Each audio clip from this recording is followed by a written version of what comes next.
So what you want to do, obviously with phone calls, you want to answer your phone.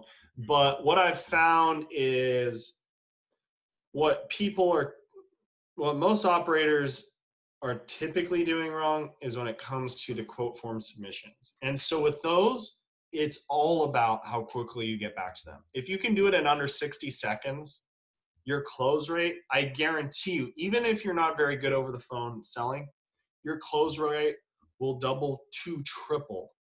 If all you're doing right now is sending an email, 40, 45, 50 minutes later with a price, then I guarantee you will, 2 to 3 times, maybe 4 times more business you will close if you can call in under 60 seconds. Now, I know that's not always possible, but try at the most 5 minutes and always, always, always call.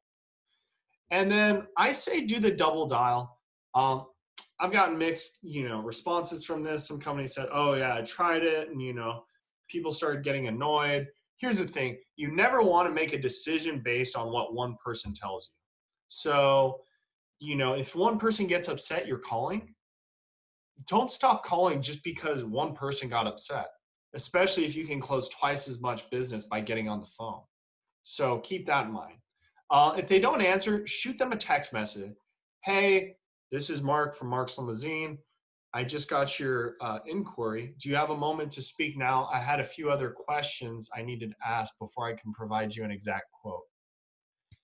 And, so we're trying to get on the phone with them. And if they can't talk, maybe some people just want to text. They might just text you back and say, hey, can you just send me the questions and we can text? That's fine. Anything's better than email because especially if you're doing retail, which we're talking about charter buses, I know, but texting is always, always going to be superior.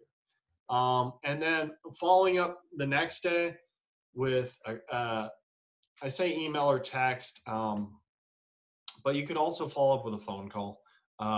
Really, it just comes down to your manpower. If you have the manpower, I highly, highly suggest you do as much phone call follow-up as possible because that's when you really kind of get a feel for,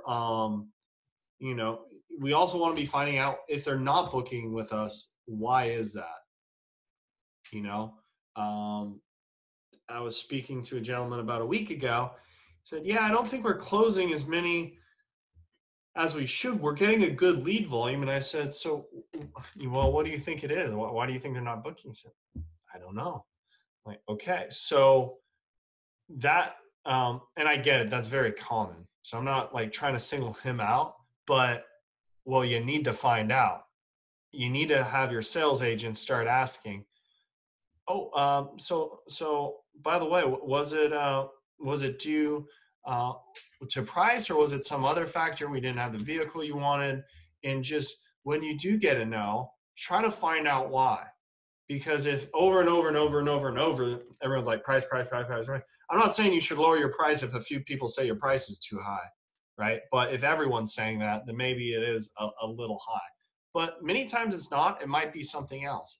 Many times the sales agent with the other company just built a better rapport. And that's it. And so pretty much just keep following up. And number 3, follow up until they buy or die. I forget where I heard that, but it is true. I mean, until you get a no, you should be following up, especially with these charter bus leads. Think about it. These leads could cost on the low end $20, on the high end $50, $60 each. You don't have, a few minutes a day to follow up with huge potential jobs. I get it. Following up on someone who wanted an airport transfer for $80, I get it. It'd be tough to do that. And that's when you really want something automated, like automated emails to send out and follow up for you. But if it's a potential $3,000, $4,000 job, that's another thing I've found is, I talk to a lot of businesses and they're like, yeah, we just have so many outstanding quote requests. We don't even know where to start. We've got 50 grand. I spoke to someone 2 days ago. He's like, we've got 50 grand out there because he's using a CRM and we're keeping track of how much business, open business he has out there. He's like, I have 50 grand out there with like, 80 quote requests. I don't even know where to start. So I'll tell you where to start. Filter by the biggest job and just start going down the list, right? We don't want to start following up with a $70 airport transfer. We want to follow up with, the person who wants a charter bus for, a week or something like that. Um, so keep that in mind. And then finally, I know I said this before, but I just really, really want to hammer it home. You're paying a lot of money for these leads. You need to take this stuff seriously, because if you want to take care of your family, if you want to grow your business, it's all about generating consistent leads, having a system to close and follow up with those clients. That's how you grow business, and it's really that simple.